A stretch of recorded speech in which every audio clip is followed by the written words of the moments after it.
All right. So welcome to India Top Doctor. Yes. Thank you very much for nice occasion for me to share some of the views. Absolutely, sir. So as you know, today we'll be talking about sensory modulation in neurological rehabilitation. Can you tell our audience what is sensory modulation and what are its problems? Sensory modulation, we have 5 special senses. And all the 5 special senses reach the brain. One through conscious pathways, the other is through the unconscious pathways. Now, originally, it was all coming under the single sensory disorders. The same, instead of discussing on the disease, we took, why not we have a modulation with regard to improvement in the neurological function? That is the whole idea, where we are now looking from the positive angle. All right. So, and what is modulation in sensory processing? You know, for example, let's see, let me give you one example, sensory modulation. Now, each and every part of the brain really has the movement rather than the anatomical spark. For example, our hand is lying next to the cheek area in the brain.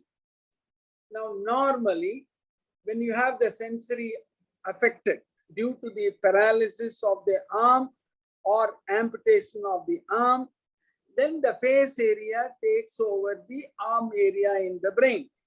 So when you go and touch the face area, they believe that their limb is being touched. This is a very interesting clinical phenomenon where the same side cheek allows us to play with sensory modulation. The patient who has lost the limb and develops a phantom limb, and imagine an arm which is not present has pain. That really bewilders the patient. Non-existing arm and the pain is there. So what we did, we went and then localized the entire arm and face area here so that when he develops the pain, you use any one of the large fiber sensations, which we call it as pressure, vibration, movement, position, or deep touch. When you touch that area, the pain disappears. The person goes into sleep without any problem. So this modulation, we are increasing the sensory modulation in patients who have got accident and then develop a phantom limb phenomenon. Using the phenomenon, when you are going to see it is represented in the cheek, so you go and press the cheek in the night. They don't have to go to a doctor. Pain in a non-existing limb, it's tremendous pressure. So here is a sensory modulation where we are using the especially the large fiber sensations in the face, because that has already taken over the arm, and hence when you go and press that area, you get the pain relief. The original work is done by Professor V.S. Ramachandran. He is the Director of Brain and Cognition from San Diego UCSD College. Both of us did this work and I presented it in the American Academy of Neurology. As this phenomenon we coined, of course, is there, alesthesia and sensory extinction phenomenon in a brachial plexus lesion in a lady who lost her hand in an accident. So this one sensation where we have modulated what we call as large fiber sensations. And this large fiber sensations helps us to give the pain relief. This is one aspect of sensory modulation in a peripheral lesion. Then we thought over it. If it can cause in the peripheral lesion, can it not occur in the stroke? It is an extension because the sensations go from the periphery into the brain. And hence, we tried the same sensory phenomenon in stroke patients. In that stroke patient, lo and behold, patient did develop the intramanual sensation. In all of us, when we touch our right hand, we don't feel it being touched on the left side because 15% of the sensations goes to the same side and 85% goes to the opposite side, the sensations, especially the touch. Now, and the temperature, because the patient, when they develop stroke with sensory deficit in the face, the arm and the leg, then 15% of the sensations on the ipsilateral side is still there, whereas 85% of the sensations on the opposite side, it goes and it is not receiving the brain sensations at all. So when you go and touch the normal hand, this sensations being absent, the 15% of the ipsilateral sensation itself immediately works. And then the patients feel as if they are being touched on the stroke side. What is the clinical use? Once again, the same sensory modulation. We use the large fiber sensations in the normal hand. When you press it deep in the night when they get pain. Once again, in the stroke side, their pain is relieved. This is a fascinating story which we published and presented it in the American Academy of Neurology. Once again, the work is with V.S. Ramachandran. We have done this work and he helped us fully and then gave the anatomical principles behind it. And we gave a definite relief to the patients when they are going to have a stroke and then the sensory deficit on the same side. So this is a second and very clinical point. This particular point comes after 3 weeks of the stroke. So in other words, in the first 3 weeks, patients are not noticed. After the 3rd week, when you go and touch the normal hand, the patient will say, oh, you're touching my stroke hand. This is because of the intramanual sensations are being brought in by the stroke mechanisms. This is something which is fascinating. One more sensory modulation when ladies, when they have the breast removed due to breast cancer, that patient, the ear lobule lies next to the brain tissue in the brain. And hence, when they remove their breast in the night or in the day, breast is absent, but the pain is there. You go and press the ear area, they will get nice relief from the pain and they can go to sleep.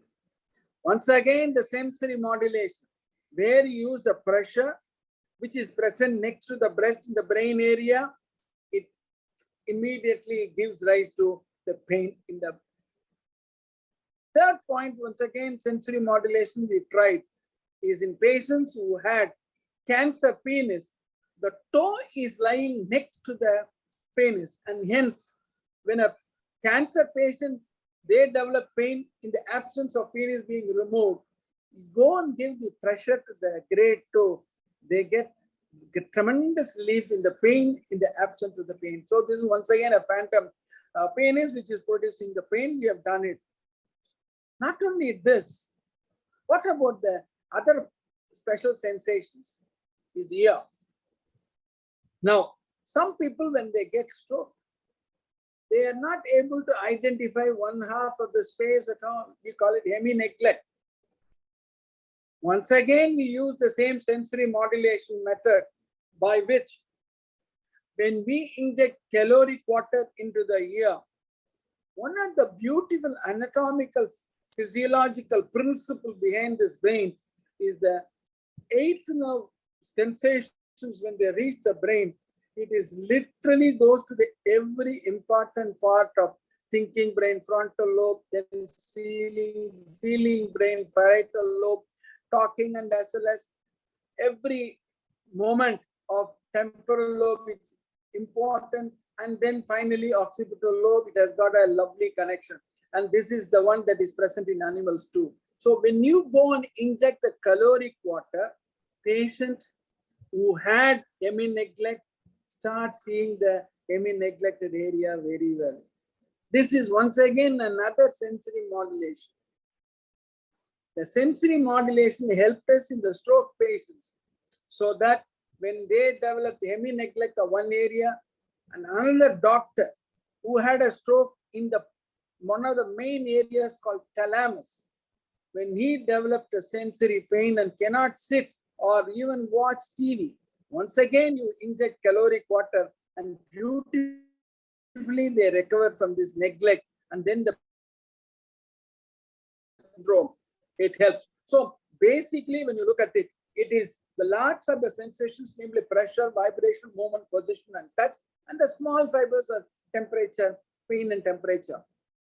So we have tried all this, and then we have proved this point. And this stimulation is going to be an order of the day, so that in the night they don't have to go to a doctor or get medicines. You can literally use this method and give them the relief.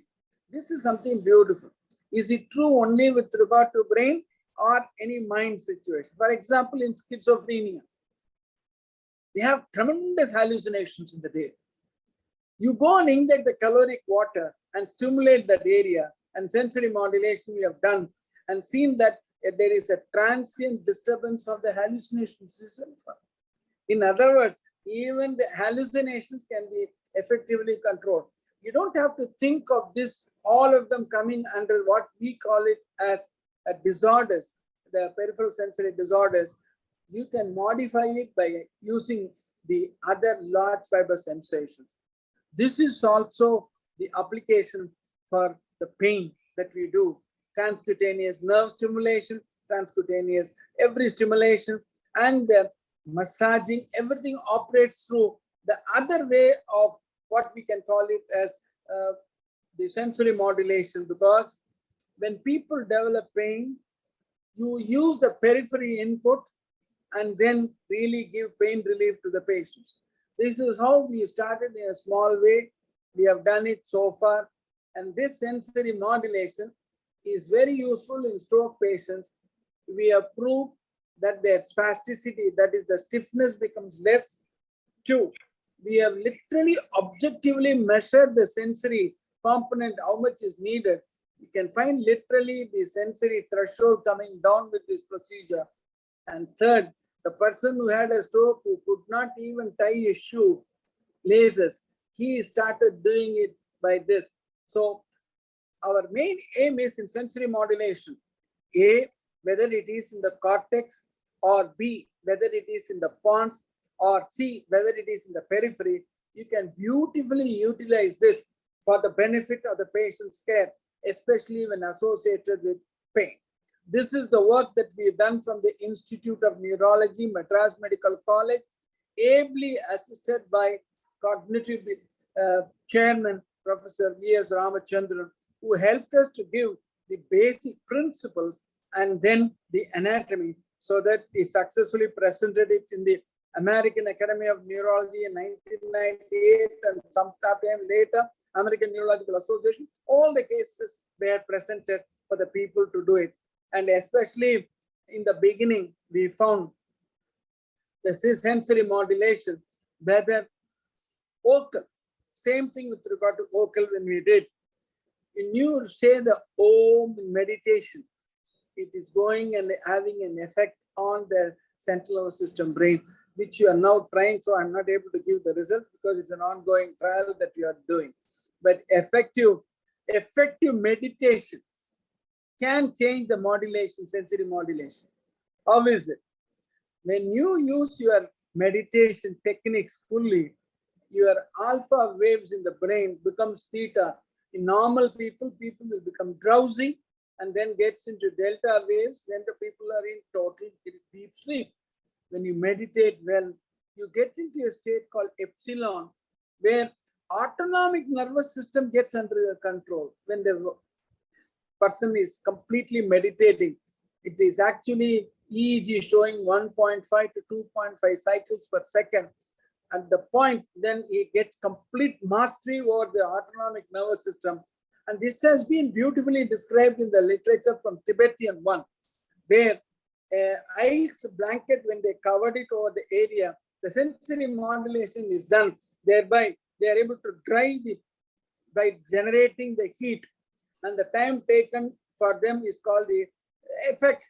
and that produces definitely decrease in the temperature, and thereby immediately they become hot and then they are able to dry. The time taken for that is, of course, we use it.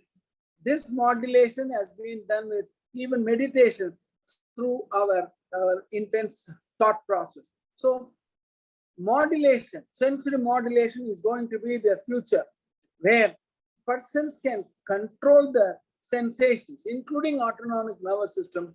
And it is high time that you have really come after the yoga day. I think it is a principle of success of Indian people, which is given to the world literature. I've given a very long one because we have got every patient done on this. Right, sir. Absolutely well said. And that was really acknowledging. Now, can you tell our audience how can sensory modulation be improved in coming ages, if there is any way? The most important point is we have to find out a method by which we are using a crude now massage. It gives only high pressure, low pressure, and medium pressure. Suppose we are able to count and then the pressure applied on the hand to deliver the sensory modulation, it will be very useful. I think we should be able to get a very good pressure, because the pressure is only now is as low pressure, high pressure modulations can be used and then perfected. And once again, when you really do the water stimulation of the ear, it does affect the people when they have a hole in the ear. We can't use it in them, so that whether we can utilize some other method by which the vestibular stimulations can be very useful for patients with stroke people. I think there is a hope for us. Man lives on hope, and hopes always bring success. Absolutely right, sir. Yeah. So my next question is, like, sensory modulation, you are saying that it has so much potential in the coming years. Does it have anything to do with mental health, if you can talk about that? The mental health, we have just started it. As I told you, pain is an emotion, and it cannot be objectively measured, but subjectively you can prove. We use a scale 0 to 10. It depends on his mood. If he is in very bad mood, he'll say 7 or 8. If he is in a good mood, he'll say 2 or 3. So emotions can never be quantified, but nonetheless, this particular process by which we can give a meaningful recovery to them in the future. We need ultimately, the object of any medical person is to cure sometimes, to relieve often, to comfort always. We can do definitely the second and the third very beautifully with this sensory modulation. We can give symptomatic relief. That is absolutely needed, either from the pain or recognizing the space that you have lost, or you can literally use this method by which you can bring back the spasticity better. Sensory counting also becomes better. All right, sir. And who can benefit the most from sensory integration therapy? Who? Sorry, I'm sorry, I didn't listen to the benefit the most from sensory integration therapy? No, I think we can use it now in stroke patients, number one. Number two, in people when they have lost their limbs, either due to the disease or due to accident. Third, even in psychiatric patients, the delusions and hallucinations can be reduced, which is very difficult with structured drugs. I'm not against the drugs. You have to use the psychiatric drugs, but when this procedure, you are able to give a sustained relief to them. That is a point of interest. So psychiatric also, we can, in mental health also, this can be applied. Complex regional pain syndromes, it is coming into existence nowadays. CRPS, we call it type 1 and type 2. Even there in the first 6 months, we can utilize this phenomenon, and then it will be very useful for patients to get rid of the pain. So this is really a boon for patients with cerebrovascular disease, with psychiatric problem, and also with what I call it as an injury or a trauma cases. All right, sir. Thank you so much for giving us so many useful information. Yeah. Just one last Thank you. question I have from you. Do you have any message for our audience? The message for audience, I always say, ultimately any treatment, I always say medicine plus love is Medicare. Medicine without love is medicine. That I want to say. SIN, that's all. Very well said, sir. Very well said. Thank you so much.